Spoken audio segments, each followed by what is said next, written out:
Assalamualaikum warahmatullahi wabarakatuh.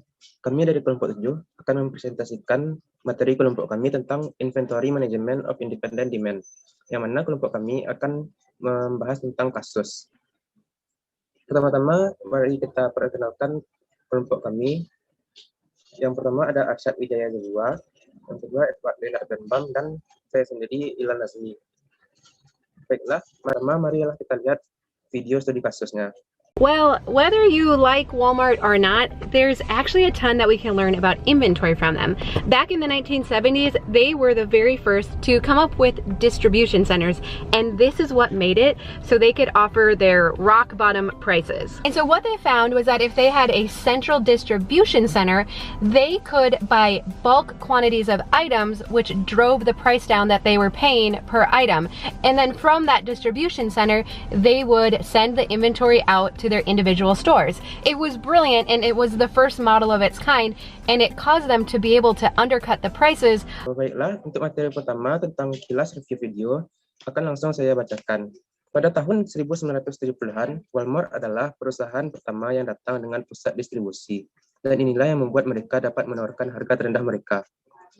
Walmart menemukan bahwa jika mereka memiliki pusat distribusi sendiri, mereka dapat membeli barang dalam jumlah besar yang dapat menurunkan harga yang mereka bayar per item. Dan kemudian dari pusat distribusi itu, mereka akan mengirim persediaan ke masing-masing toko. Model yang diterapkan Walmart ini adalah model pertama dari pengelolaan persediaan, dan itu menyebabkan mereka dapat memotong harga rendah daripada semua pesaingnya. Dan materi selanjutnya tentang profil perusahaan. Walmart Stores Incorporation adalah perusahaan Amerika yang bergerak di bidang pengoperasian jaringan department store. Perusahaan yang didirikan pada tanggal 31 Oktober 1962 ini didirikan oleh Sam Walton. Perusahaan ini merupakan perusahaan publik terbesar di dunia berdasarkan pendapatannya menurut Fortune Global 500 2008.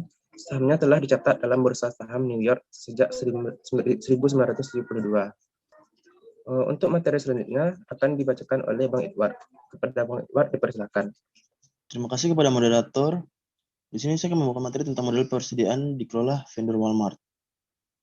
Keberhasilan Walmart dalam mengelola persediaannya sebagian disebabkan oleh penerapan model persediaan yang dikelola vendor secara efektif. Dalam model ini, pemasok mengakses data dari sistem informasi perusahaan, seperti data tingkat persediaan saat ini dan tingkat penjualan barang tertentu. Pemasok memutuskan kapan harus mengirimkan barang tambahan ke Walmart, sementara perusahaan memantau dari mengontrol transit barang yang sebenarnya dari gudang ke toko. Strategi ini menggeser beberapa aktivitas penggalian persediaan di pihak pemasok. Persediaan yang dikelola vendor Walmart memiliki manfaat meminimalkan keterlambatan pergerakan persediaan di seluruh rantai pasokan. Manfaat ini dicapai karena pemasok dapat langsung mengakses data terkini tentang persediaan barang mereka di toko Walmart. Efek menguntungkan lainnya dari penggunaan model persediaan yang dikelola vendor adalah meminimalkan biaya dalam aktivitas manajemen persediaan.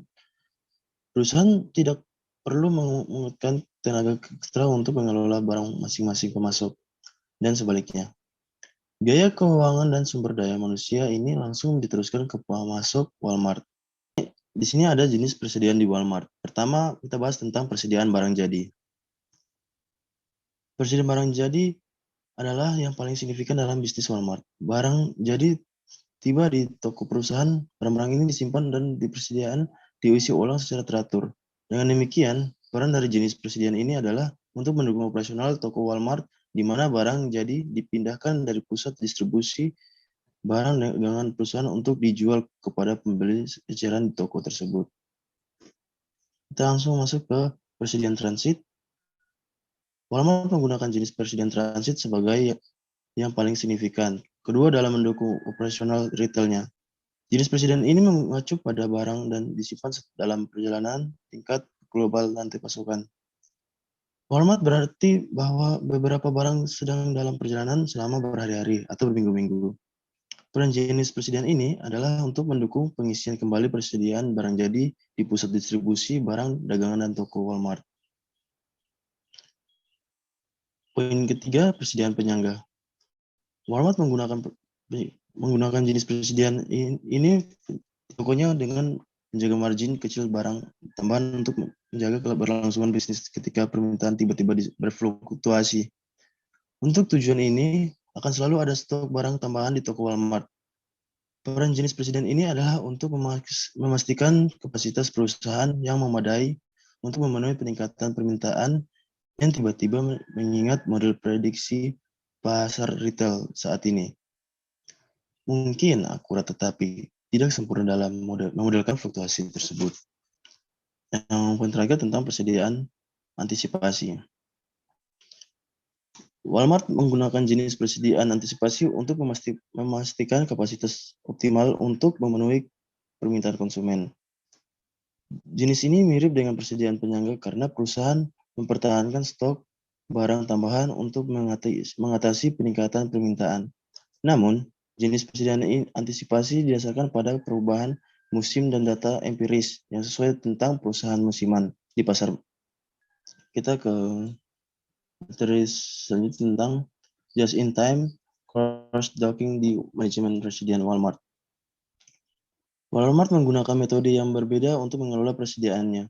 Persediaan just-in-time adalah penerapan metode just-in-time. Untuk manajemen persediaan, metode ini melibatkan tingkat dan tindakan dan aktivitas untuk tujuan operasional, meminimalkan penyimpanan dan biaya terkait. Di Walmart, metode persediaan just-in-time diterapkan dalam bentuk cross-docking. Dalam cross-docking, truk pemasok dan truk perusahaan bertemu di gudang perusahaan atau pusat distribusi barang dan jasa. Distribusi barang, dagangan barang yang ditransfer, dan truk pemasok langsung ke truk Walmart yang mengirimkan barang ke toko. Nah, di sini kita tahu bahwa ada manfaat utama cross-docking di gudang Walmart adalah meminimalkan ukuran persediaan lebih sedikit barang dan disimpan di gudang. Persediaan yang lebih kecil, murah, dan dipelihara. Selain itu, cross-docking memungkinkan Walmart mengirimkan barang ke toko dengan cepat. Kondisi ini memungkinkan perusahaan untuk dengan cepat segera merespon fluktuasi permintaan dan perubahan terkait di pasar. Dengan demikian, metode manajemen persediaan ini mendukung efisiensi operasional dan ketahanan bisnis Walmart. Saya kembalikan kepada moderator. Baik, terima kasih kita ucapkan kepada Bang Iswar. Untuk materi selanjutnya akan dibacakan oleh Bang Arsyad. Kepada Bang Arsyad, dipersilakan. Materi selanjutnya yaitu bagaimana Walmart mengukur kinerja persediaannya. Di sini, Walmart menggunakan banyak variabel dalam mengukur kinerja persediaannya. Namun ada 3 langkah utama yang digunakan oleh Walmart dalam mengukur kinerja persediaan. Yang pertama itu perputaran persediaan. Perputaran persediaan adalah tingkat di mana persediaan Walmart terjual habis dan diisi kembali. Di sini ketika tingkat perputaran persediaan itu lebih tinggi dan sering terjadi, maka ukuran kinerja dari Walmart itu bisa diukur sebagai bagus. Jadi semakin sering perputaran persediaan terjadi, semakin tinggi tingkat perputaran persediaannya, maka ukuran kinerja persediaan Walmart itu bagus. Yang kedua yaitu tingkat stock out. Tingkat stock out adalah frekuensi di mana persediaan Walmart menjadi tidak memadai dalam memenuhi permintaan, atau bahasa sederhananya itu kehabisan stok. Jadi di sini ketika tingkat stock out yang lebih rendah, itu lebih diinginkan oleh Walmart sehingga ukuran kinerja perusahaannya itu bisa diukur sebagai bagus. Dan yang ketiga yaitu ukuran persediaan. Di sini Walmart menggunakan ukuran persediaan sebagai pengukur biaya. Sebagaimana dicatat, perusahaan Walmart ini menghabiskan lebih sedikit biaya untuk persediaan yang lebih kecil. Sehingga ini bisa mendukung tujuan untuk meminimalisasi biaya yang membutuhkan biaya rendah dan juga untuk mempertahankan harga jual yang menarik untuk pelanggan. Kemudian itu, bagaimana Walmart mengelola persediaannya di seluruh rantai pasokan. Di sini, Walmart mengelola persediaan itu menggunakan analisis ABC, di mana Walmart mengkategorikan persediaannya dalam 3 kategori, di kategori A, kategori B, dan kategori C. Di mana item di kategori A tersebut, Walmart mengkategorikan persediaannya yang mencakup barang-barang jadi yang dijual di toko, dan juga persediaan untuk peralatan operasi. Untuk kategori B, Walmart mengkategorikan persediaannya yang mencakup persediaan untuk peralatan pemeliharaan dan perabot kantor. Kemudian di item kategori C, Walmart mengkategorikan persediaannya yang mencakup persediaan untuk perlengkapan kebersihan dan juga perlengkapan kantor. Nah, kemudian bagaimana Walmart mengelola persediaannya itu juga menggunakan sistem informasi persediaan yang canggih, di mana sistem informasi persediaan Walmart ini dirancang khusus untuk mendukung operasi Walmart di retail internasional dan juga e-niaga. Sistem informasi yang digunakan ini juga mendukung model persediaan yang dikelola vendor tadi yang sudah dijelaskan di awal, di mana ini bisa membantu meminimalkan biaya operasi dan memungkinkan Walmart untuk menawarkan harga jual yang rendah. Sistem informasi ini juga memungkinkan pemasok untuk mengakses data tingkat persediaan produk di Walmart langsung. Kemudian di dalam rantai pasokan tersebut, dalam mengelola persediaan tentunya ada kesalahan yang terjadi. Kesalahan misalnya itu ketika toko ke pabrik atau gudang Walmart memesan persediaan, itu kan melalui pemasok. Nah, data informasi dari toko ke pemasok itu bisa terjadi kesalahan atau perbedaan data yang dari toko ke pemasok antara data dari pemasok ke pabrik atau gudang Walmart langsung. Nah, perbedaan ini, kesalahan ini itulah yang disebut dengan efek bullwhip. Nah, bagaimana Walmart meminimalisasi terjadinya bullwhip ini? Yaitu dengan menggunakan model persediaan yang dikelola oleh vendor tadi, di mana persediaan yang dikelola oleh vendor ini memungkinkan pemasok mengakses data persediaan Walmart secara langsung. Dengan cara ini, petugas di perusahaan Walmart memiliki kontribusi minimal terhadap kemungkinan kesalahan dalam mengelola pergerakan barang dari pemasok ke toko perusahaan.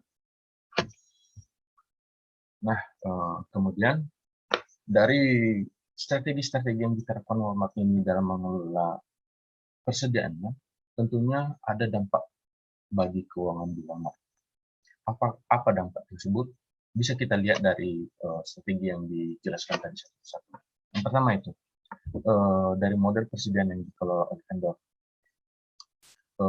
Dampak keuangan yang diberikan dari vendor ini adalah bisa meminimalkan biaya pengelolaan persediaan karena sebagian biaya dialihkan ke pemasok. Kemudian strategi kedua itu, Walmart mengkategorikan persediaannya itu dalam jenis-jenis persediaan, di mana ada 4 tadi, ada jenis persediaan barang jadi, persediaan transit, persediaan penyangga, dan persediaan antisipasi. Nah, dampak keuangan dari strategi mengkategorikan jenis persediaan ini yaitu bisa mendukung kepemimpinan biaya perusahaan melalui meminimalisasi biaya. Kemudian strategi yang ketiga yaitu di mana Walmart menggunakan strategi cross-docking dalam just-in-time mengelola persediaannya. Nah, dampak keuangan dari cross-docking ini adalah membantu Walmart mengurangi biaya persediaan dengan meminimalkan persediaan. Nah, dari ketiga strategi yang diterapkan oleh Walmart ini, tentunya ketika digabungkan, maka akan memberikan kombinasi gabungan yang mendukung profitabilitas dan kesehatan keuangan perusahaan. Baiklah, demikian materi yang bisa saya sampaikan. Saya kembalikan kepada moderator. Terima kasih kita ucapkan kepada Bang Arsyad. Sekian materi yang dapat kelompok kami sampaikan. Terima kasih atas perhatiannya. Terlebih dan kurang, kami mohon maaf. Assalamualaikum warahmatullahi wabarakatuh.